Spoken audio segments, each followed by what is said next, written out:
You take away the transition baskets for the Rockets, and you take their athleticism and you mute it to some degree in the playoffs, because you're not going to get freebies. You'll get them on a Tuesday night in Orlando. You're not getting them against a veteran NBA playoff team. The Warriors played really good defense, and Houston couldn't shoot. So I know what the series is. Youth, inexperience, athletic ability, length against this old veteran team that's incredibly well coached with Steph Curry and Jimmy Butler. But I've got to be honest, they showed a stat at the end of the year where Jalen Green wasn't scoring. And Jalen Green's fascinating. He's almost a case study for me. So I think everybody should go to college at least for a year, probably two. But he goes to the G League. I watch his game. He can't play pure point, can't really shoot, super athletic and long, but sometimes you kind of leans on that athletic ability around the basket and puts up wild shots. Was invisible in this game. I mean, he was just invisible. And they have more than enough size and athletic ability. And I'm looking at this guy's career. He's obviously an absolutely dynamic player. But I feel like when I watch them tonight, it's like, okay, in playoff basketball, you have to sort of define your offense. You just can't come down and wing it, right? You can't just have, you see this in college basketball, Jason, all the time, where you just have lost possessions. In college, you'll have 8 or 9 in a row. And I felt a lot of times I didn't know what Houston was doing in the half-court set when you took away the transition baskets. Yeah, that's half the battle. You got to have a pet action, or preferably multiple pet actions that you trust to at least either get you a good shot or get a closeout for somebody so you can start the tic-tac-toe of trying to break a defense down. And honestly, I'm glad you left Jalen Green, because I thought that was the difference in tonight's game. This has been a recurring theme for the Rockets throughout the season. It kind of stems around Fred and Jalen. Yeah. When the two of them are both great, they're basically impossible to beat. When one of them is great, they almost always win. As a matter of fact, one of the craziest stats I encountered as I was prepping for the series is that when Jalen Green scores at least 30 points, the Rockets were 13-1 this season. Like, they just win when they get scoring. So, first of all, we should take that little note and just file it away in case the Rockets get Kevin Durant this summer, because that's where it could get really scary, is if they have that reliable type of scoring. But Jalen, as you put, is just so inconsistent. He's just as likely to go for 7 points in a game and be mostly ineffective as he is to be effective. As a matter of fact, it kind of comes down to he's very athletic getting to the basket, and he's a very capable pull-up shooter. Yeah. But if those two things aren't going, it's going to be a lot of him forcing the action and it looking really ugly. Honestly, Udoka has bailed on him often this year, and I wouldn't be surprised if he bails on him over the course of the series if he can't show more. If you and I talked, it's the close your eyes test. Jordan, Kobe, Bird, Jokic, LeBron. Take great offensive players. I'll go back to my day of George Gervin, Alex English. When you think of really profound scores, you can close your eyes and you can picture their best move.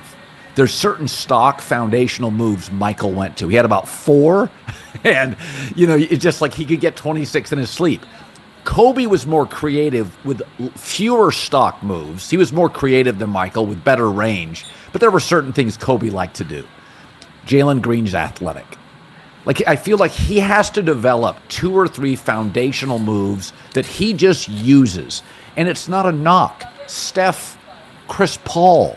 I mean, like, Chris Paul has just that behind the back, through the leg, right angle of the free throw line. I can close my eyes and see it in my sleep. He scored 8,000 points on one move. and I just feel like with Jalen Green, I'm like, bro, it's not, you got to get past athletic ability. Like, you have to create some absolute guarantees. The other thing here, listen, offensive rebounding, Houston's going to dominate. They're so damn big. I thought down the stretch, the Warriors' offensive rebounding, they were just getting second looks. A lot of it was effort down the stretch. I thought Houston looked like a beaten team with about 4 to 5 minutes left. I thought Golden State, the old guys, outworked them. Yeah, it was super interesting to see the flow of the game as Steph, we've talked about how Jalen and Fred weren't producing anything on offense. I thought that was really the difference. Like, you get 17 combined points on 34 shots from Fred and Jalen. So literally a half of a point a shot, right? On the other side, you get 31 from Steph on 19 shots. And just, I thought Steph was absolutely amazing tonight. I thought I'd have to really think and start ranking, but when you factor in the degree of difficulty, that was one of his more impressive playoff games that I've watched. Like, he was really special. He was smothered all over the place, and he kept making it work. But, like, honestly, to bring it back to Jalen Green, like, what I thought was fascinating was Steph found Jalen to be his favorite target on the other end. That's really the issue with Jalen, is that when he doesn't have anything going offensively, he's a weak defensive player when he should be better for being a great athlete. And then on offense, he doesn't have the read and react game to make up for it. But it was funny seeing the flow of the game. Steph is carrying the offense there, but you see Houston just slowly chip away, and there's nothing else going for Golden State. But ironically, it was everybody else in the starting lineup that kind of stepped up down the stretch. I thought Pods was fantastic. Yes, I thought Moody was fantastic. Moody hit 2 massive jump shots. That step back he hit at the end of the shot clock, that little mid-ranger, that was a big shot. The huge shot he hit in the left corner right after Fred VanVleet hit his shot.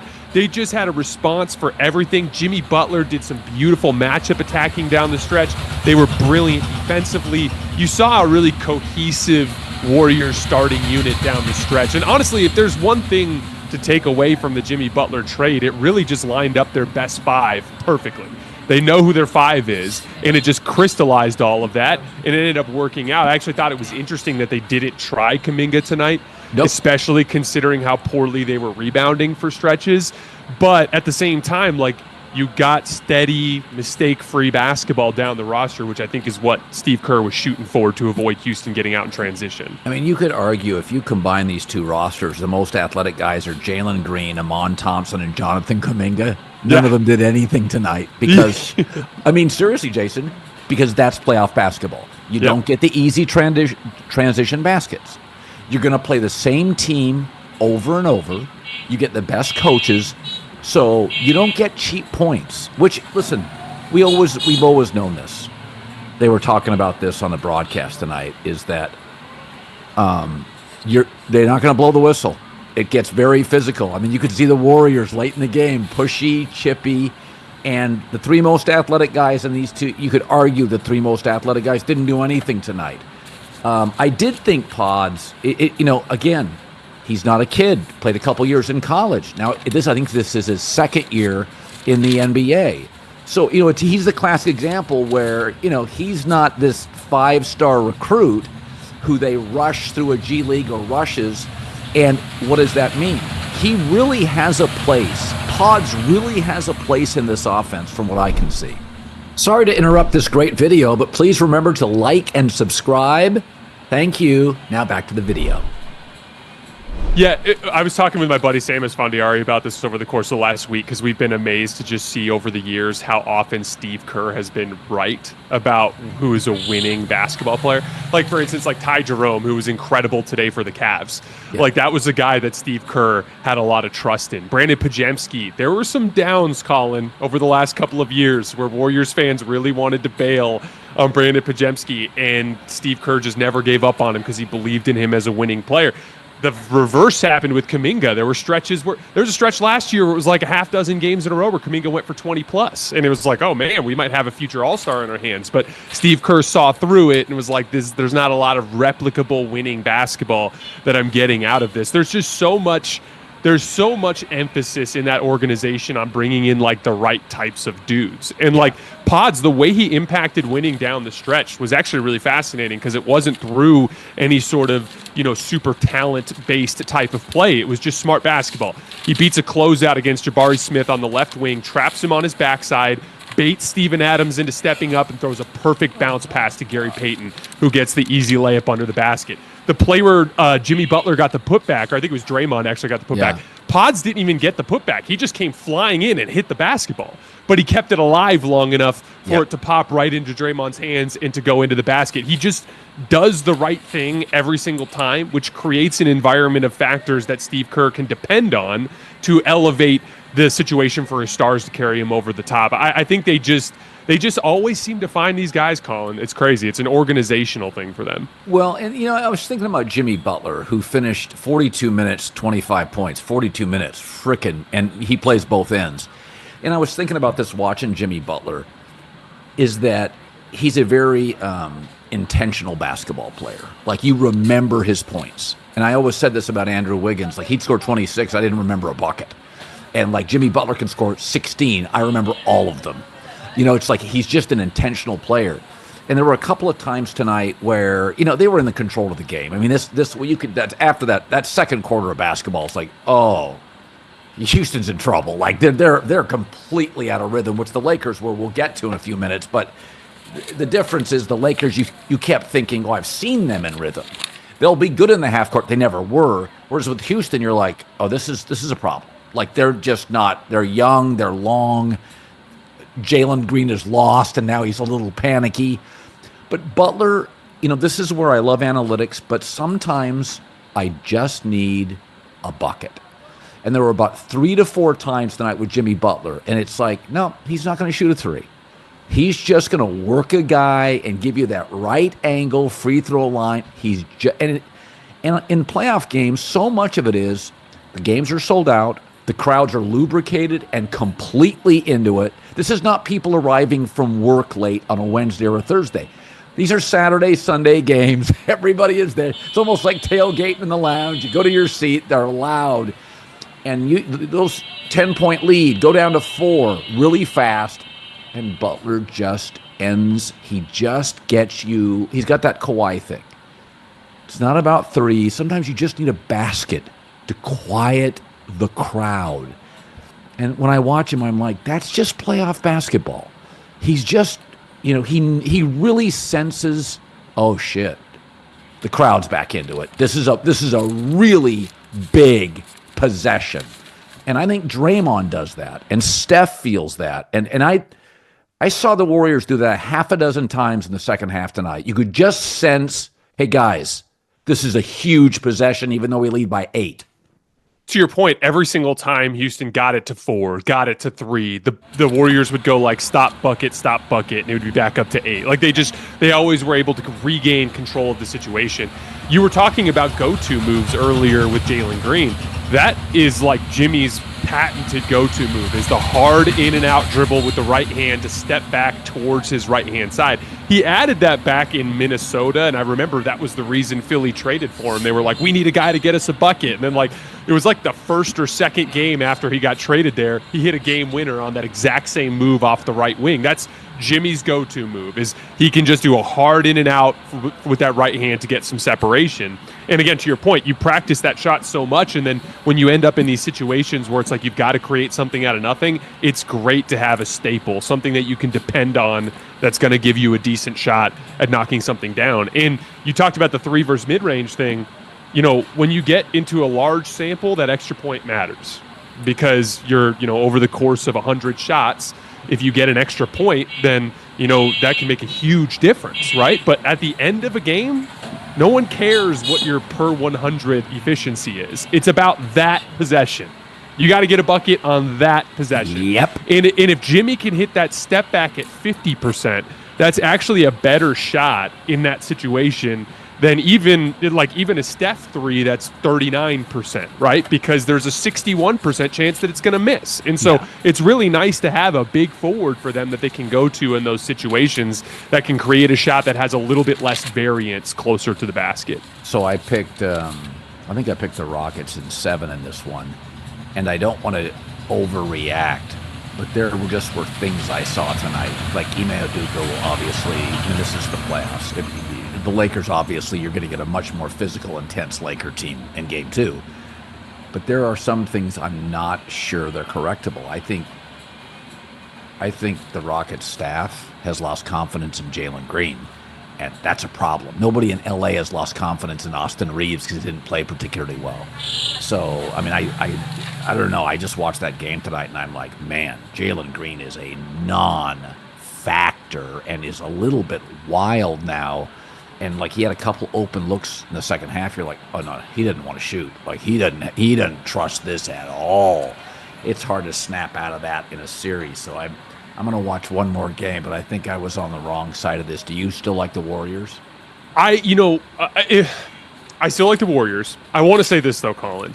I think if you're a Rockets fan, you could be sitting here and saying, the guard battle could not have gone worse in our favor. Like, Right. Fred and Jalen laid absolute stinkers, and Steph played, like we talked about earlier, one of the better playoff games of his career, and it was a 3-point game with a few minutes left. And so there is a lot of potential for Steph to have a little bit more variance and have a poor shooting night, for Jalen Green to have those great nights. I talked about him going 13-1. He did that against a lot of good teams, too. There were nights in the regular season where Houston played a good team and Jalen was good and they won. So, like, there's a lot of variance there. That's why I still think there's a good chance this series goes longer, like it goes a solid 6 games. Yeah. But yeah, it's really difficult for me to imagine a scenario where the Rockets out execute the Warriors in the half court or in the offense part of their attack for 4 times in 2 weeks. Like, it just seems too unlikely to me. Get ready for more must-watch TV from Vice Sports. They have the show called The Grudge. It's a new series that's going to relive and unpack many of sports' most intense personal and team rivalries, exploring egos, history, high-stakes drama that turn ordinary gameplay into unforgettable battles, delivering something for everybody. Each controversy-laced episode of The Grudge digs into the grievances between teams and top sports personalities in football, basketball, MMA, baseball, hockey, golf. Narrator Will Compton, former NFL linebacker and co-host of Bussin' with the Boys, is going to be joined by a cast of personalities, including retired NFL wide receiver Steve Smith Sr., 4-time Stanley Cup champ Darren McCarty, Bobby Valentine, renowned NBA journalist Howard Beck, and others tell the stories of these animosities. So you'll also see nostalgic archival footage, witnesses, fans, players, coaches connected to that week's story. New episodes of The Grudge air every Wednesday at 10 p.m. Eastern, only on Vice TV. Go to vicetv.com to find your cable channel. All right, the Lakers, let's talk about that, laid an egg. This was a pretty easy game to watch. I kept waiting for them to snap out of it. Timberwolves were much more physical, and they're a physical team. And you knew they were going to ugly it up. It was just like, guys, we're not winning artistic matchups with this team. We're not going to be pretty. And they have players who can play ugly. Naz Reid, Julius Randle, Gobert, they can play that game. And I'll get to Ant in a second, because I think he's really getting to be a really refined, really smart player.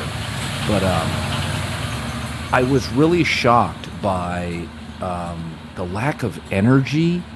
Little criticism to J.J. Redick. I kept thinking they played with a little bit more energy in the second half, I thought, for spurts.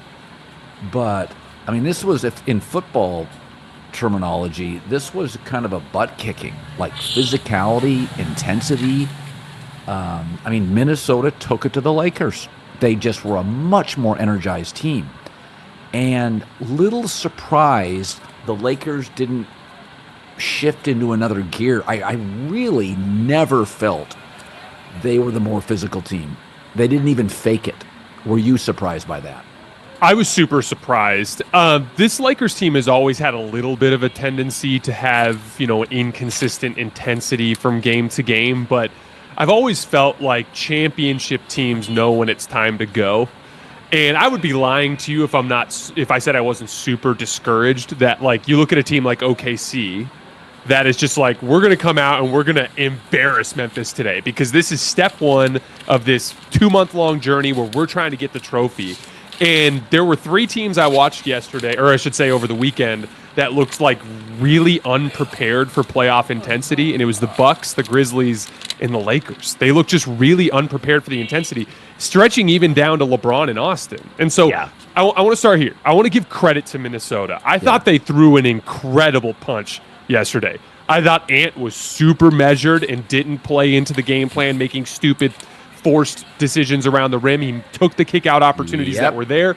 Everyone defended. Julius Randle did a wonderful job defending both Luka and LeBron. The bigs did really good on switches against everybody but Luka. I thought their spot-up shooters shot really confidently from all over the floor. As things got tighter late, Julius Randle and Ant both showed really high-level tough shot making. Yeah. Minnesota threw a great punch. But when I went to watch the film this morning, and for anybody listening, there's a film session on our YouTube channel that you guys can check out. In that film session, I came away feeling a little better, in the sense that there were just so many obvious things that the Lakers could do better. That said, I also think there's a version of this, Colin, where the Lakers bring a more intense effort and it's not enough. And so that's what I'm really curious about with game 2. I feel relatively certain that they're going to come out on Tuesday ready to fight, and they're going to be ready.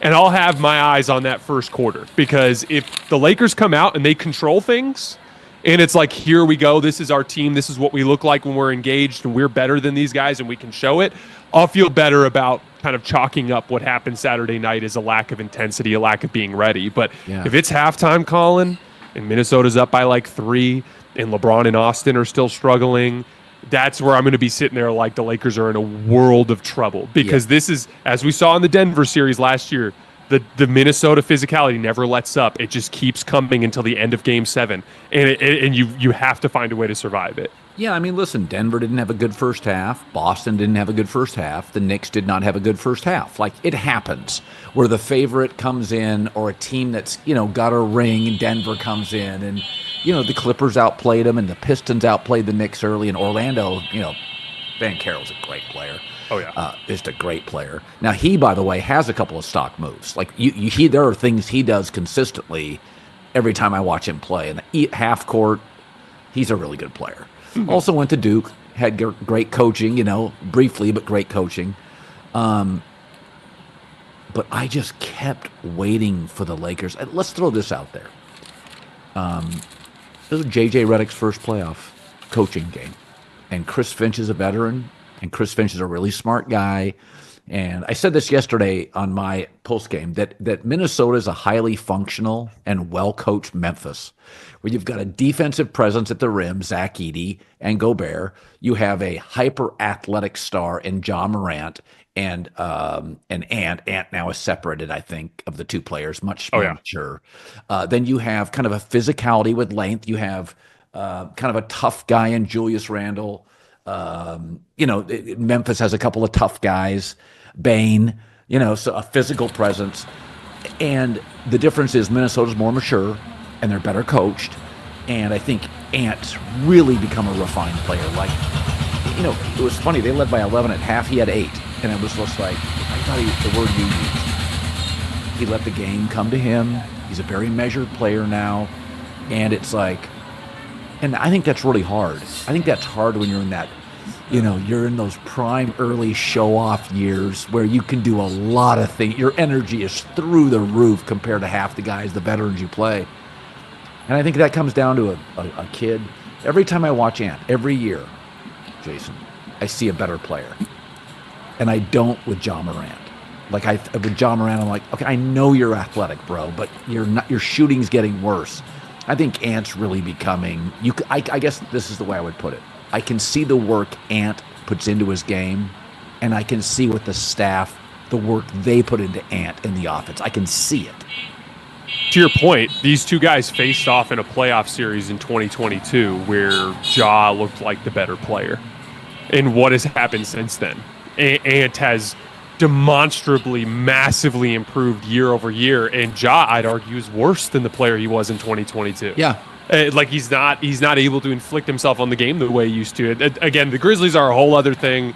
I have so many thoughts there, Colin. We can have a fun conversation about them at some point in the future. But with Ant, I want to credit him for pushing through some of the reps that he had to work through. I don't know if you know this, Colin, but Ant was the most blitzed player in the NBA this year. And what that means is every time he went into pick and roll, the guy who was screening him, his defender would double team Ant as he was coming off of the screen.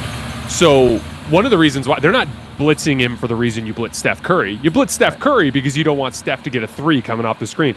They're blitzing Ant because they don't think he can pass, Colin.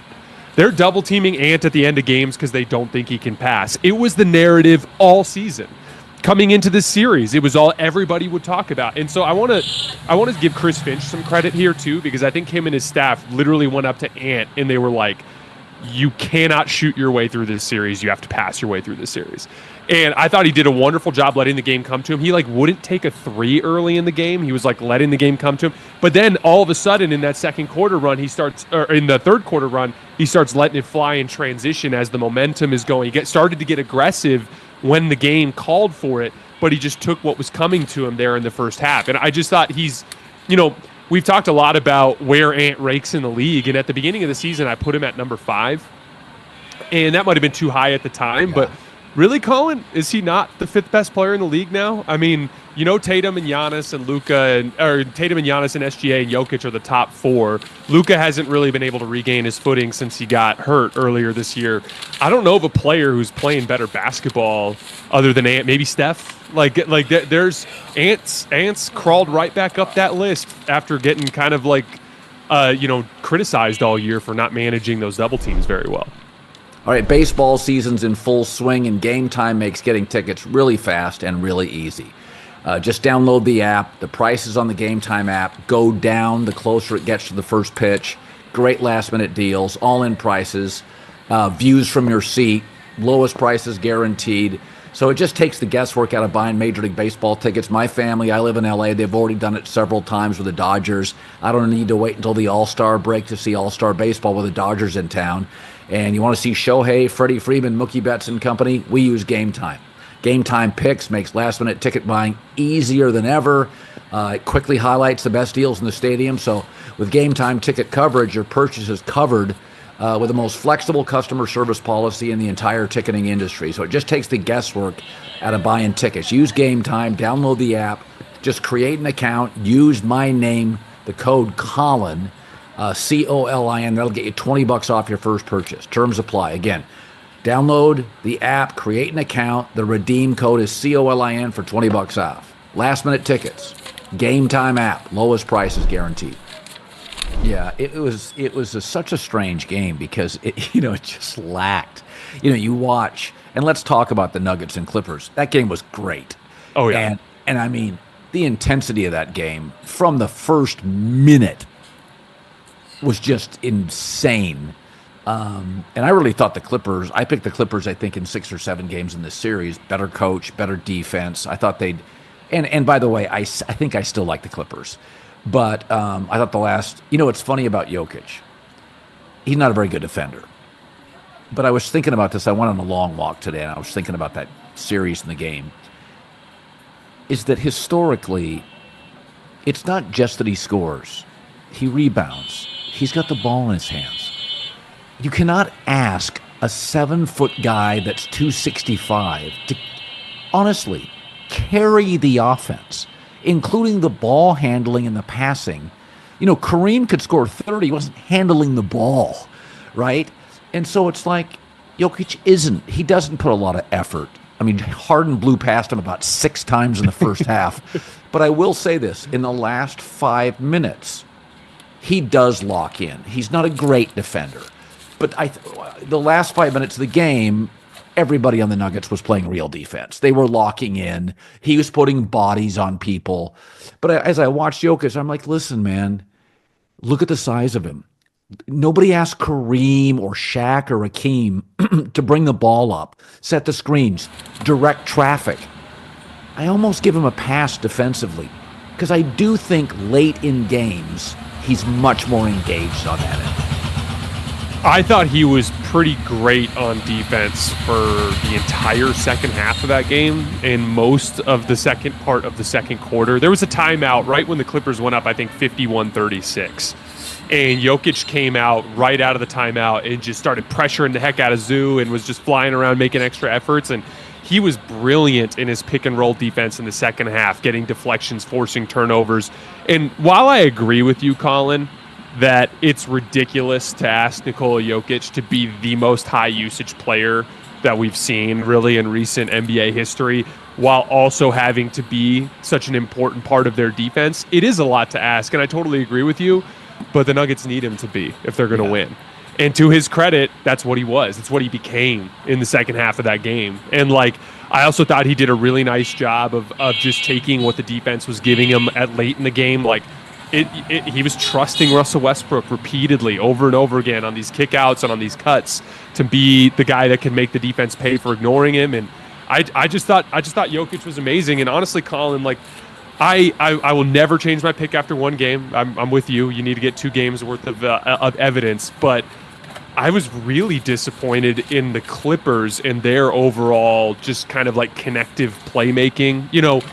Kawhi Leonard, as amazing as he is, he can be a robotically efficient scorer, but he's never been good at managing double teams. He's never been a very good passer. No. I remember for the first decade of his career, or not quite, it was the first 7 or 8 years of his career, he never logged a single game with 7 assists. He just struggled to generate shots for his teammates. He averaged 1 or 2 for several years. Yeah, and he's never been a great playmaker. The connective playmakers like Chris Dunn, an elite defensive player, a guy that can knock down those shots in the corner, but you start making him make decisions that could get tough. There was plays where Nick Batum was fumbling the ball around. Even Zoo a little bit, the read and react stuff can slow down. And so honestly, Denver, I think, has a more realistic pathway to win this series than people think, because I don't think they have to be that great defensively to slow down this Clippers team. They just have to be good enough to prey on that indecision that they have, to prey on those mistakes. You can double Kawhi, Colin. You can double Kawhi, and he's going to make some mistakes. And so I do think they have some advantages here, and I came away from that game feeling like Denver had a better chance to win the series than I thought beforehand. It's really interesting. So I've never been a huge fan of Westbrook, and I say this, I'm not a huge fan of basketball players that are hyper-athletic, 6'4" and under, and can't shoot. Because without the hand check, they will get to the basket and eventually get hurt. Derrick Rose, John Wall, Ja Morant. It's just a cliche. You can't stand in front of these guys. They get to the basket and just get clobbered. And that's why guys like Steve Nash or Curry can last longer, because they can pull up and they don't have to always finish at the rim.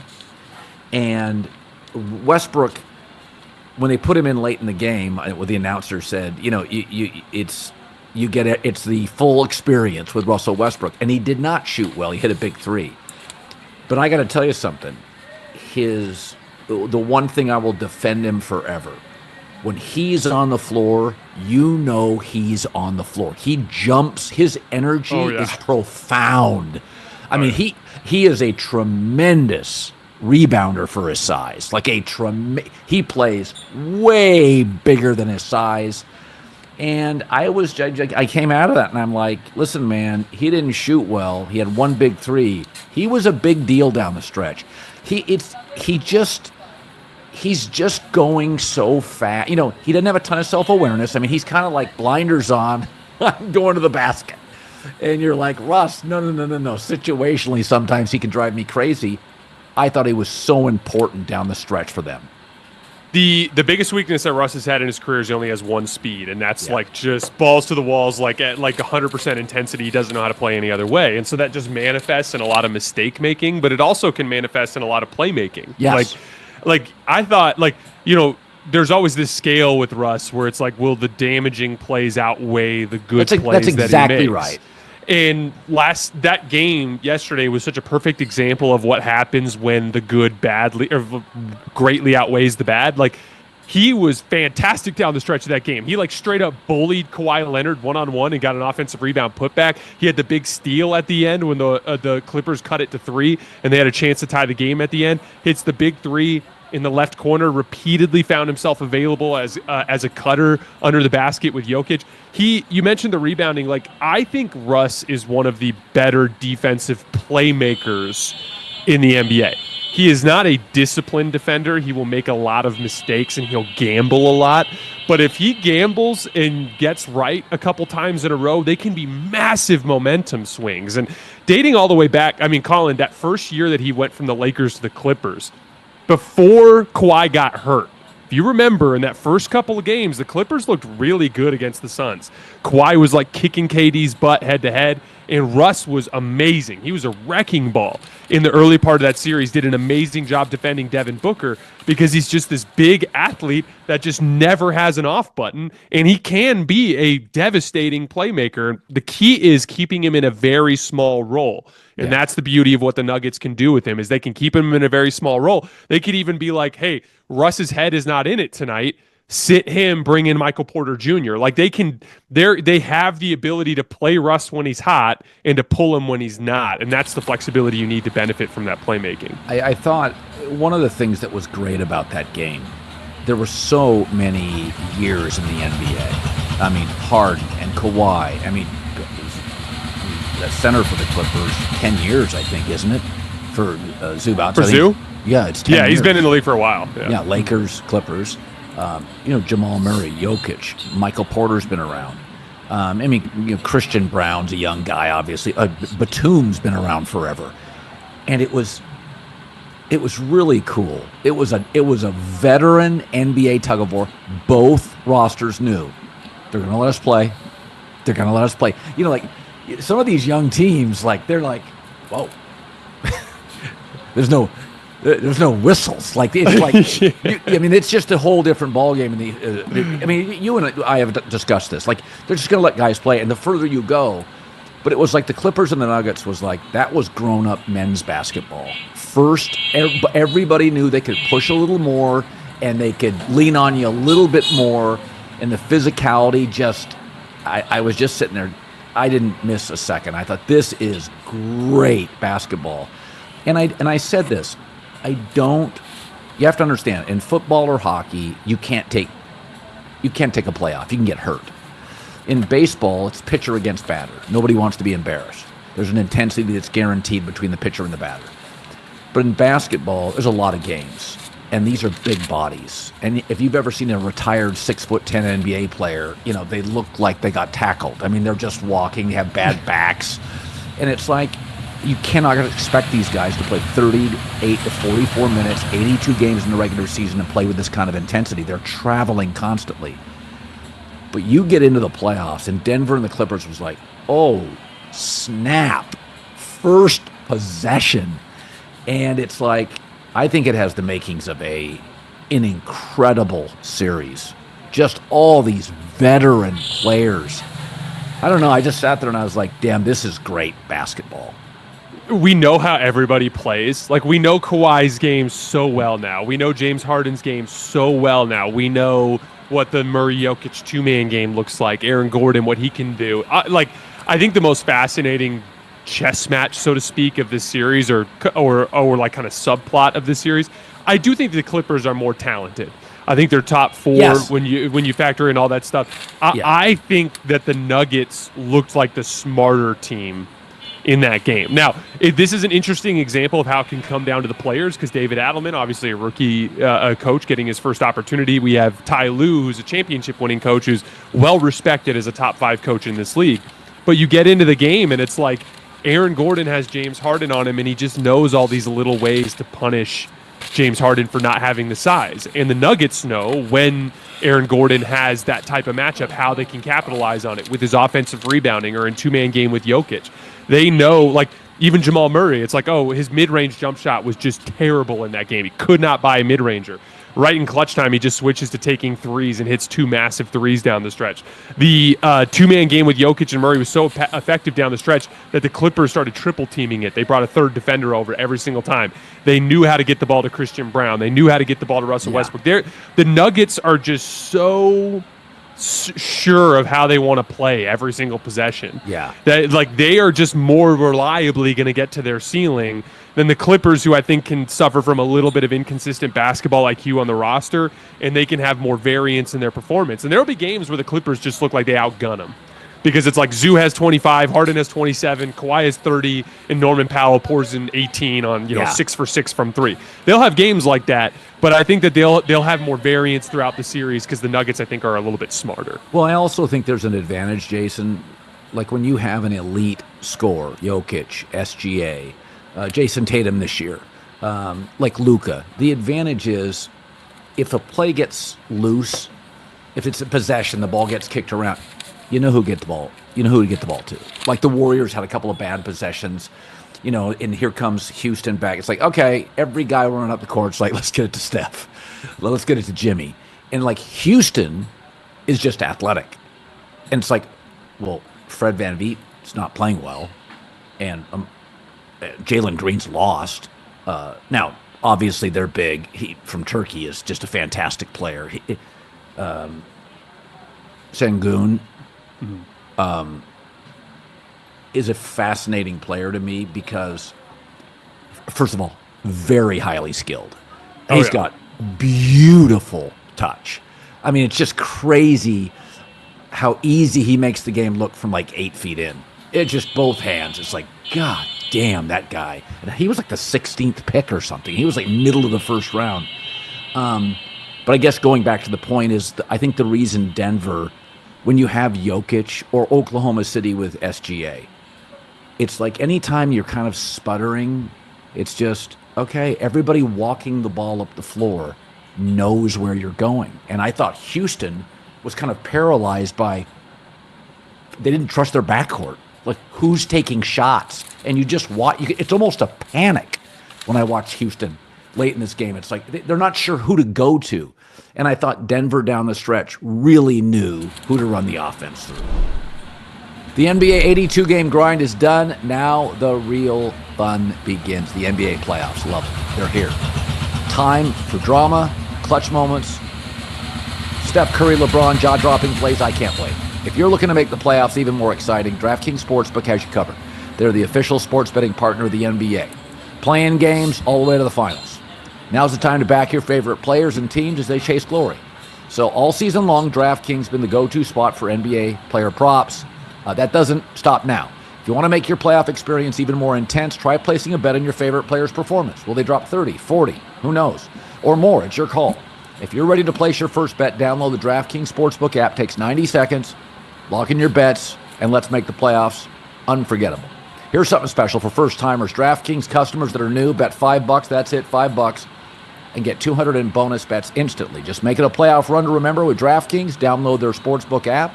Takes 90 seconds. The code's Colin, C-O-L-I-N. That is code Colin. New customers get $200 in bonus bets. Betting just $5. Only on DraftKings, the crown is yours. Yeah, that's been steady for them forever. And, to your point, that's the organizational, thing that Houston is missing. It's just that overall decision-making IQ. You cut the lead down to 4, and then Jalen Green tries to shoot a layup through 5 guys, which goes exactly how you would have expected it would go. Amen Thompson shot a layup into the bottom of the rim, like literally threw it up into the bottom of the rim. There's this ruthless execution you get with the good teams, where it's like, if you're gonna beat the Warriors, you're gonna have to hope that Jimmy and Steph miss, basically. Like they're gonna make sure that they get the ball to their best players and that they get stuff that they like. Like they're not gonna bail a possession where Amen Thompson's looking around. It's like, no one wants the ball. Wait, so you guys want me to do it? Oh, all yeah. right, okay, then I'll go do it. And it's like, there was a bunch of those. He took a shot over Steph that he made, a little post-up shot. Like, there's no rhyme or reason to the offensive process for Houston. And by the way, continuity does play a role there. Denver's been playing with roughly the same group of guys forever. Yep. They just know how they want to play. No, there's no indecision in that organization. Yeah, no, I think that's perfectly put. You just forget how many possessions in the fourth quarter with 4 minutes to go Denver has had over the last 8 years with Steph and Draymond on the floor. Mm-hmm. And now Moody's got a lot of games involved in it. Like, you've got your new guys, you've got Jimmy and Post, and there's some new guys. But it's, you're just watching them, and it's like you watched, not the Knicks, when you've got veteran players, Jalen Brunson and Cat, they had a really good last 8 minutes. The Celtics in the second half, there's a lot of, it's like, guys, they've had a lot of practices and a lot of reps. They know where the ball's going. By the way, Jason Tatum kind of fell on his wrist, but he came back and played. They're going to win this series. They're probably going to sweep the series. OKC looks like they'll definitely probably sweep the series. I watched Orlando, and I thought to myself, they're the kind of team that athletically, like, they've got a couple of players where they come down, they get really good looks. They get in that game a couple of times. I'm like they may not be as long or as athletic as Houston, but I felt Orlando came down and got really good looks against a very good Boston team. Is it coaching? Maybe it's just Banchero, Wagner. But I don't know. I look at Orlando and I'm like, it feels like they're just missing a piece. You think they win a game in this series? I came away, I picked a sweep in that one because it's like exactly like the Rockets-Warriors series where Orlando has been so far and away the worst jump shooting team in the league that out of 100 Orlando Magic jump shots, they are 5 points worse than the 29th ranked team. Like, they are 5% worse jump shooting than the worst team in the league above them. Like, they cannot shoot. So I thought for sure they would have just a really hard time scoring in this series. But what Orlando presents to Boston that makes things really difficult for them is they can switch their screening actions, and they're really big and physical. Yep. So Tatum and Brown can't just bully their way to the basket against them like they can against some other teams. And so they can keep the ball in front and bait Tatum and Brown into really tough shot making, which they more or less did. It was Derek White that kind of blew the lid off of the arena, and Peyton Pritchard. All those Derek White threes were so difficult too. It's like, they got to feel like a shotgun blast to the chest when you're an Orlando Magic fan when Derek White just hits a contested 27-footer at the end of the shot clock. But, honestly, Colin, like, they have a bright future because Franz and Paolo are getting better and better every year.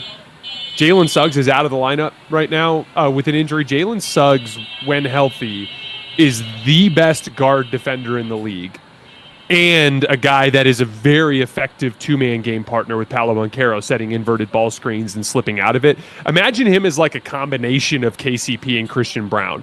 Like a really, really good movement shooter, but also like a big, strong athlete at the position. And he's the guy that ties it all together for them. Because when you put him and Jonathan Isaac and Franz and Paolo with Wendell Carter out there, they can switch 1 through 5. They're massive. They've got plenty of offensive talent. That's the group where, like, I could see in a year or two being a major upset threat for some of these top teams in the Eastern Conference. Yeah, that's how I felt. I just watched them and I thought, this is a real team. These guys they're big, they're strong. Banchero's a tremendous player. He's just going to get you buckets. Yeah. Really quick, Colin, we talked about this on Wednesday, if you remember. The big dudes who have some skill are really crushing in the modern NBA. Şengün's a great example. Paolo's a great example. Yeah, Şengün is, God, it's just watching him. And he was an all-star this year, wasn't he? I believe so, yes. Yeah, he was an all-star. And it's like when you watch him, you're like, his game can be pretty. I mean, he can bounce. He and Draymond are bouncing back and forth, and he wouldn't play into Draymond's green. Draymond was hooking him and just trying to irritate him, and he was just like, what are you doing? But, man, there is something, these international bigs, man, they're pretty. He's got a beautiful touch around the basket, and he's not jumping over people. I watch his game and I'm like, he's the classic guy that you look up and you're like, oh, he had 23 points again. It's just pretty. And again, with guard play being awful, like he was really the offense for most of the game for Houston. Like he was it. So, I thought it was a really fun first weekend. I'm going to watch one more Rockets-Warriors game, but that was an eye-opener. Holy crap, was that an eye-opener. Sometimes you see things and you're like the Lakers, you're like, they'll make adjustments. They'll be more physical. They kind of were lost. And it was J.J. Redick's first playoff game against a really good coach in Chris Finch. And Chris, they had a more obvious game plan. I'm not sure what the gear is because I don't think in a half-court offense, I don't know what I get from Houston. But I'll tell you, athletes, again, they could get KD easily. I mean, they could move off guys and with draft picks easily and not lose a lot of their athleticism. Seriously. I mean, they've got so much length and athleticism. If the Knicks make a move, what do the Knicks have that Phoenix wants? What they have is what the Knicks don't want to surrender. But God, I mean, Houston is just, 1 through 9, they're just dudes, athletes everywhere. That KD to Houston feels like a real thing. When you watch them in this game, you're like, dude, they got to have a bucket. They need a second bucket on this offense, and so you can't rely on Jalen Green. So as I'm watching this game, I'm thinking, yeah, KD, Miami could use him, and Houston could use him. That's what it feels like to me. I hope that KD has learned from what happened in Brooklyn and what happened in Phoenix, which is that he does not need to surround himself with guys like him. He needs to surround himself with guys that do the stuff that helps you win games and allows his greatness to lift them over the top. And so, honestly, that's why I'm hoping that KD looks at the situation in Houston and goes, this is the place where I can have a renaissance in my career. Because, frankly, they have the setup to do it. They've got the assets. Jalen Green is a perfect little salary filler piece to try to make that sort of deal happen. And he would be a force multiplier for their defense because, as you saw, Jabari Smith Jr., he's the guy that has the length for them on the wing. KD is a guy that could be a guy next to Şengün that makes him better defensively. He's a guy that is an underrated playmaker over the years, dating back to his Brooklyn days. KD was really good at just generating offense by coming off of ball screens and making passes out of it. I think KD is like the obvious ceiling-raising move for Houston. Yeah. And I think the numbers pretty clearly state that they can, like, Colin, like, there's a lot of basketball left in this series. Houston's athleticism does travel. They're not a team that's going to go on the road and come out flat because they're older veterans. Like, they're going to come out in game 3, even if they're down 2-0, and be like, we're beating the Warriors tonight. Like, that's going to be their attitude. This is going to be a long chore of a series. And can you just imagine that leveraged to another level with a player as polished offensively as Kevin Durant? And talk about like having no ifs, ands, or buts about where the ball is going to go. You give it to him every damn time and get the hell out of the way. So like I think it's the kind of thing that I think would be really exciting for that team. Jason Timpf, hoops tonight. He's going to be all over these playoffs. All right. That's a good first Sunday under playoff action. I had a lot of fun watching it. I'll still take the Clippers over the Nuggets, but I need to watch Game 2, Warriors and the Rockets. Good talking to you, bud. Good to see you, Colin. Until next time.